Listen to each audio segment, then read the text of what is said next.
Virgil, for you, you had to prepare Amir Khan for Terence Crawford back in April of 2019.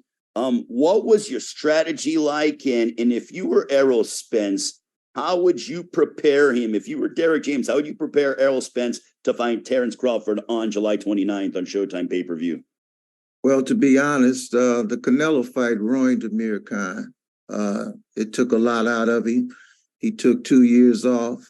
He always had issues about being dedicated to the sport. So when he came to me for that fight, it was just a matter of getting him in the best condition I could get him in, because he wasn't in great condition, and try to get him to do what he did best, and that was box. It was just unfortunate that the Canelo fight took a lot out of him, and after that fight, he never was the same. And that's not putting him down or anything. It was a fight that I was totally against, but it happened. So I knew he had a tough road ahead when he fought Terence Crawford. The decision was made, and we got him in the best shape that we could, get him in the best spot we could get him in. And my decision was to make the calls as the rounds went by to see if I can get him through the fight. And that was the plan. As far as being in Derek's head, I don't know. I'm not in the gym with him. I know from what I see that Errol has a grind it out, go get you mentality. I don't think they're going to deviate from what works. It doesn't make sense to go against what works. I think in this fight, it's not the fighter that's what I'm going to do to you. I think the fighter that wins is the one that's not going to let the other do what he wants to do. And that's how I'd sum it up. Wanted to ask you, gentlemen, as Stephen's making that great point about Terence's settled power and how his power has increased as he's moved up to 147. Do you believe that he will be able to stop Spence from coming forward with his power, or will Spence's power and at least his chin be resistant towards that, and he'll still keep on coming like Errol Spence does with his style? I asked that first to you, Virgil. It's questions for me? Yes. You know, it's funny. I had the fortunate time to spend in the gym one day with Terence. He was down here visiting Andre, and he came to the gym. And one thing that I will say, that his physical strength is very underrated. I don't know if Shawn can attest to that or Kell could attest to that. The way he's built, genetically built, and the way he has stayed in the gym his whole career, he's never gotten out of condition, which brings a snap to his punch. I don't know if he remembers, but we padded a couple of rounds. And as Brad said, he was pretty much accurate. He has a real buggy whip snap to his punch. It's not hard, but you could feel a snap. It's like if you're in a towel fight and you swing the towel, you can go all night long. But if you snap it, you're going to back off and say, what's going on? And his physical strength, he was a wrestler early on, and I've watched him tussle with big guys and get them down to the ground.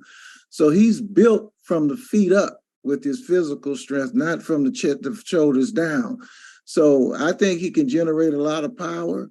The thing is, I like Errol and I like the way he fights, but at some point that grind down style, as you age, will slow up with you. So as B-Hop made 3 adjustments in his career.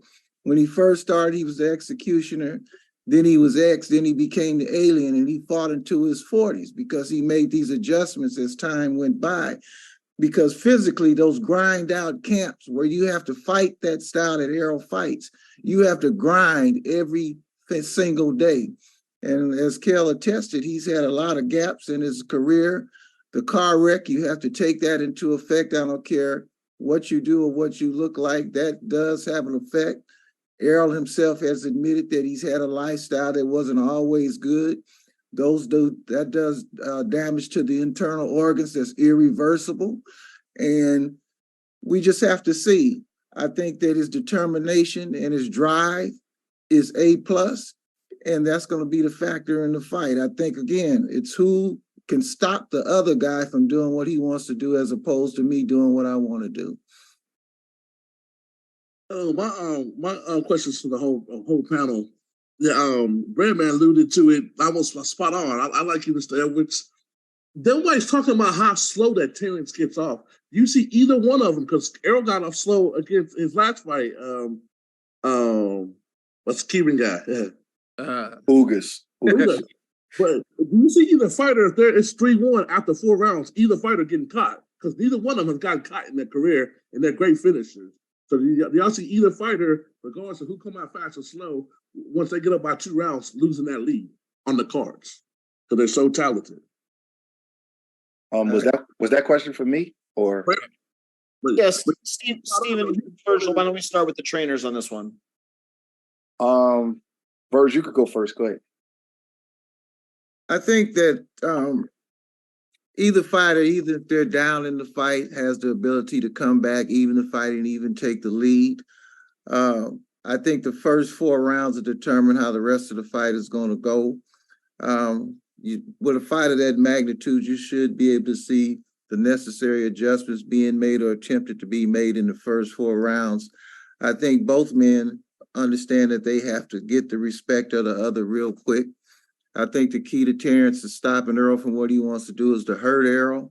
And I think the key to Errol is to keep the grind. And if Crawford can't stop the grind, then I think he's going to have this momentum accelerated and make it very difficult for Crawford. Again, it's a fight that has so many ebbs and flows coming into it. It all depends on the camp, who you have in their sparring. Can the sparring partner duplicate the opponent as best as they could? Of course, Errol is going to have orthodox and southpaw sparring in camp. Crawford really only has to have a grind out type of sparring partner. And then it comes down to the subtle things, the real subtle things. I think at some point game plans will be thrown out the window, and I think the instincts of the fighters will take over. Game plans a lot of times can be overrated. It could be down to one punch practice on in the gym, one strategy practice on in the gym. But usually when the fighter wins, the trainer gets the glory of having this superb game plan, especially if he wins convincingly. And if the fighter loses, we don't talk about the game plan. But I think at this level where they are, the experience that they've had over their careers, I think at some point, whatever game plan you had going on, at some point will go out the window and the instincts of the fighters will take over and they will instinctively adjust. Once they've been in the ring so long, you could have a game plan, but they're in that ring. So you have to watch what they're doing and follow what they're doing and follow that game plan, especially if it's successful. The only time I feel like a game plan is crucial is when your fighter is having a difficult time. And then you have to come up with some sort of strategy to try to alleviate the issues that are going on into the ring. I think another factor that has to be taken under consideration is the climate that the fighters are training in. I know Errol is down there in that hot, humid heat, and I don't know how he's holding up to it, but then he's going to be moving to Vegas, I believe, 3 weeks out, going into dry, hot heat. So I think the week of the fight, as they make weight, you don't really know how much that has taken out of you until you start making and cutting weight and how you cut the weight. I know that Crawford is in a cooler environment up in the Colorado high altitudes, but he plans to come down 3 weeks before. So he has one heat factor to adjust to. I don't know how hard it is for him to make weight, but I think the last week will be very telling on how the fighters perform that night, particularly making weight in an environment that they trained in. I think you have to take that under consideration. A true 50-50 fight, Virgil Hunter. Have you thought about how the fight might go? I think it's just fair to say that if I was able to spend 3 weeks in Errol's camp and watch the training, watch the strategies, watch what he does after training, how he recuperates, how he reinvigorates himself, and the same thing with Crawford, I think that would be able to allow me to have a more accurate pick. But I think that I'll be more settled on a pick during the week of the fight, watching the mentalities and the attitudes of the fighters, and particularly on that scale. I think in this fight, that scale is going to say a lot because both fighters are in their 30s. They've been at this weight. Errol's been at this weight his whole career. It can't be easy for him to make this weight. I don't know how hard it is for Crawford to make the weight. I think down in that Vegas heat and training in that environment, I think it's going to be a factor. And of course, the rehydration process.